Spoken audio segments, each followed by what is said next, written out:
Daily one word నేర్చుకుంటే మీ communication skill అనేది 1% improve అవుతుందని మీకు తెలుసా? అదే ఇవాళ మన వర్డ్ వచ్చేసి అపీలింగ్ అన్నమాట.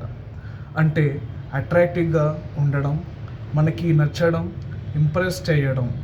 సింపుల్గా చెప్పాలంటే చూస్తే, వింటే, ఎక్స్పీరియన్స్ చేస్తే కలిగే అనుభూతి, దానికి సంబంధించిన మనకి అట్రాక్ట్ అయ్యే క్వాలిటీయే అపీలింగ్.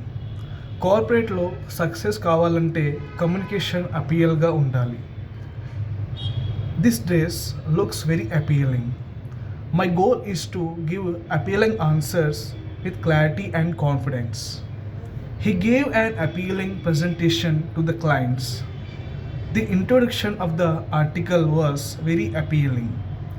Appealing అంటే ఓన్లీ లుక్స్ కాదు, టోన్, క్లారిటీ, స్ట్రక్చర్ ఇవన్నీ కలిసి అపీలింగ్ కమ్యూనికేషన్ క్రియేట్ చేస్తాయి.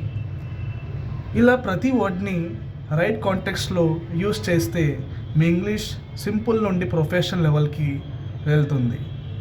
యా, ఈ వర్డ్ అపీలింగ్ మీరు ఎక్కడ యూస్ చేస్తున్నారో కామెంట్ బాక్స్లో రాయండి. Thank you.